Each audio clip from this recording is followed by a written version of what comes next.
And if the defendant is not there, then default judgment. If the plaintiff is not there, the judge will tell the defendant, I'm sorry, you need to go to sue again, please respond. And also, the sentence in which that hearing was conducted just brings a lot of question. There was no one else in the courtroom, so this was where State Farm specifically conspired with the chief judge and said, get rid of the case. Secondly, the duty of a chief judge, is to my understanding, is to fry bigger fish in the pot. The chief judge, is not her duty to basically try my case. They determine motion for reconsideration and other, situation. But this judge, basically, her duty was just to get rid of the case. And then 200 days later, more than 200 days later, after she recused herself and she appointed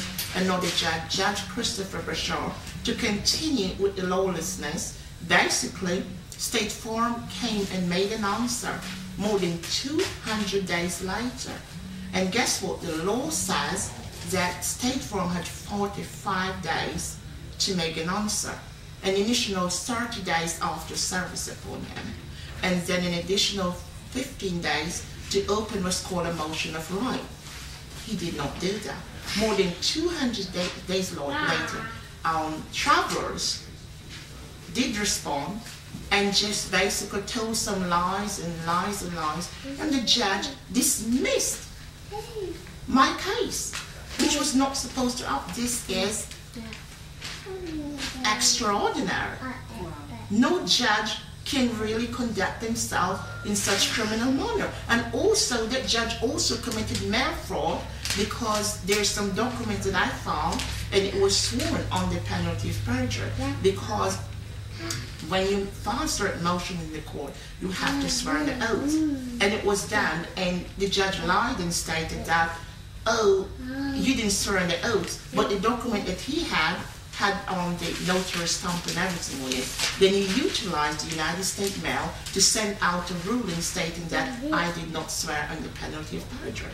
So even if it means that these judges are going to commit mail fraud, evidence tampering, no matter what, no matter how criminal the situation may be, they do it because of State Farm. And I don't know if they're doing it in saying, well, we're above the rules of law, no one is going to listen to her, she's not a lawyer, she'll give up.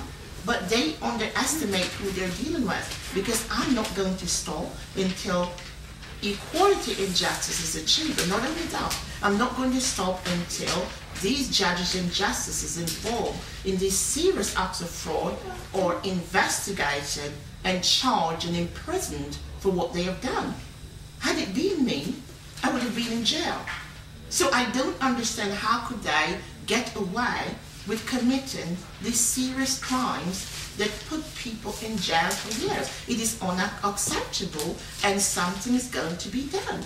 At this point, are you looking to have a jury trial?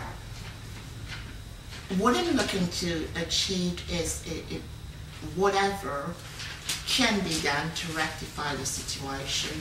If State Farm would look at, and travelers would look at what they've done and say, well, we've unjust her, so therefore we are going to go ahead and compensate her for what we have done, that's acceptable. If they do not want to do that in this jury trial, that can be done, of course, certainly. But whatever it takes to make sure that my family have been compensated for years of what have happened to us, that's what I'm looking for. But it does not stop that. That does not mean in that whatever crime that they have committed, that because they would say, well, okay, I'm going to go ahead and make it right, that they will be, basically just immune from prosecution. And one more point before I forget. The same lawyer which conducted the deposition disappeared from the state of Georgia for a couple of years. What do you mean disappeared? Well, his behavior was pretty ridiculous during the deposition. I have never seen a lawyer behave in that manner in my life. And I'm believing that it perhaps because of what he knows, that the undertaking that he was involved in was one that could land him in jail for numerous years, and that was the way that he could have showed, you know, his frustration. But shortly after this criminal act was done, he left the state of Georgia, because I sought for him, and was nowhere to be found. And the Bar Association stated that he did not pay his legal dues and is not in Georgia. And we tried to locate him through State Farm, and they said he's not here and no one can give account. No one on the internet. We tried to locate him where we could, and he just disappeared. However, years later, I continued my investigation again and was able to locate him working in a different law firm in the state of New Mexico, Albuquerque, New Mexico. So we know where he is right now. And I think he needs to be brought to justice. He needs to be found and basically come and give account as to what happened. And, you know, if somebody made him did what he did, why he did it, and, you know, this is too criminal, basically, to just be swept underneath the rug. We're talking about some of the most serious criminal act in recent judicial history. If the United States Supreme Court, which is the highest court in the land, can be in conspiracy with State Farm, just getting rid of our only opportunity to bring to light what happened in these lower courts, that should tell you how significant this case is. What would you tell someone that maybe has a similar case and have gone through some of the things that you have going against big major corporations? What would you say to them today as far as knowing the law and knowing how to represent yourself in a situation like yours? Well, what I can say is it's a very tedious, sometimes perhaps almost impossible task.